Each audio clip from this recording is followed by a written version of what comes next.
You have everything you're supposed to want. A roof over your head. People who care about you. A life that, from the outside, looks completely fine. And yet something feels missing. Not sadness exactly. Not depression. Just a quiet, persistent emptiness that you can't explain and can't seem to shake. And the worst part? You feel guilty for feeling it. Because by every measure your life is okay. So why doesn't it feel that way? If that resonates, this video is going to explain exactly what is happening inside your brain. And more importantly, what to do about it. This feeling has a name in psychology. It's called anhedonia, the reduced ability to feel pleasure or satisfaction from experiences that should feel rewarding. And it is far more common than people realize. You don't have to be clinically depressed to experience it. You don't have to have gone through trauma. You don't have to have anything visibly wrong with your life. Anhedonia can show up quietly in people who appear completely functional from the outside. People who go to work, maintain relationships, and keep everything together, while feeling almost nothing on the inside. The reason this happens is not weakness. It is not ingratitude. It is not a character flaw. It is biology. And understanding the biology is where the solution begins. Reason 1. Your dopamine system has gone numb. The most common reason people feel empty in modern life is dopamine dysregulation. Most people think dopamine is the pleasure chemical. It isn't. Dopamine is the anticipation chemical.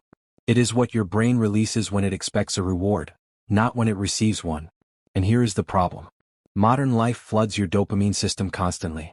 Every notification, every scroll, every piece of fast content is a small dopamine hit. And when your brain receives that level of stimulation repeatedly, it does what any overloaded system does. It adapts. It turns the sensitivity down. So now real life, a quiet conversation, a walk outside, a moment of genuine connection, doesn't register. The signal isn't strong enough anymore. And your brain interprets that absence of stimulation as emptiness. You are not actually empty. Your brain has simply lost the ability to feel the ordinary rewards that used to be enough. The fix starts with deliberately reducing stimulation. Not forever. Just enough to let your brain's sensitivity recover. Sit with silence sometimes. Walk without audio. Give your dopamine system space to reset. Within days, ordinary moments start feeling like something again. Reason 2. You are living someone else's definition of a good life. There is a specific kind of emptiness that comes from achieving goals that were never truly yours. Psychology calls this the arrival fallacy, the discovery that reaching a destination you spent years working toward doesn't produce the feeling you expected. The promotion arrives. The relationship begins. The milestone is reached. And instead of fulfillment, there is just a flat, quiet nothing. This happens when the goals driving your life were built from external expectations rather than internal values. What your family expected. What your culture rewarded. What social media told you success should look like. When you spend years running toward someone else's finish line, reaching it produces nothing. Because it was never your race to begin with. The question worth sitting with is this. If no one was watching, if no one would ever know, what would actually feel meaningful to you? That answer is where genuine direction begins. Reason 3. You have disconnected from the present moment. Most people experiencing chronic emptiness are not actually living in their own lives. They are mentally somewhere else almost constantly. Rehearsing past conversations. Planning future scenarios. Worried about things that haven't happened. Replaying things that already have. Neuroscience research shows that the human mind wanders nearly 50% of waking hours. And studies consistently link mind wandering to lower reported happiness, not because life is bad but because the person isn't actually present for the life they have. You cannot feel a life you are not inside of. The practice here is deliberate presence. Not meditation if that doesn't resonate, just moments of intentional contact with your immediate experience. What you can see right now. What you can hear. What you can feel physically. These small moments of presence interrupt the mental wandering that keeps you disconnected from your own existence. Reason 4. You are running from something you haven't faced. Sometimes emptiness is not an absence of feeling. Sometimes it is the result of suppressing too much feeling for too long. When people avoid grief, anger, fear, or disappointment repeatedly, staying busy, staying distracted, staying numb, those emotions don't disappear. They accumulate beneath the surface and create a kind of emotional flatness that feels indistinguishable from emptiness. You become numb not because there is nothing there but because you taught your nervous system that feeling things was dangerous. The path through this is not dramatic. It does not require reliving everything painful. It simply requires small moments of emotional honesty.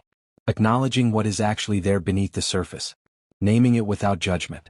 Emotions that are acknowledged tend to move. Emotions that are suppressed tend to stay. Reason 5. You have lost connection with people and purpose.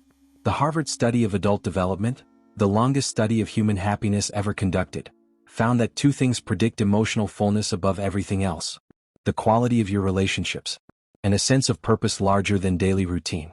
Not wealth, not status, not achievements. Connection and meaning. When people feel chronically empty, one or both of these is usually missing. Either the relationships in their life have become shallow or performative, or the daily routine has become purely functional, something to get through rather than something that matters. Neither of these is fixed overnight, but both are fixed deliberately. Invest in one real conversation this week. Not surface level. A conversation where you are fully present and genuinely interested in the person across from you. And identify one thing, however small, that feels like it matters beyond your own comfort. A contribution, a craft, a cause. Something that connects your daily effort to something larger than yourself. These two things alone can begin to shift the feeling of emptiness more powerfully than almost anything else. Feeling empty when life looks fine from the outside is not ingratitude. It is not weakness. It is not a sign that something is permanently wrong with you. It is a signal. A signal that something in how you are living has drifted away from what your brain and your nervous system actually need. Your dopamine system may need to recover. Your goals may need to be realigned with your actual values. Your attention may need to return to the present. Your suppressed emotions may need space to move. Your relationships and sense of purpose may need genuine investment. None of this requires a dramatic life overhaul. It requires small, consistent shifts, practiced long enough to change the internal environment your brain is living in. The emptiness you feel is not who you are. It is feedback. And feedback can be worked with. If this video gave you something worth thinking about, subscribe to Silent Growth and leave a like so this reaches someone who genuinely needs it.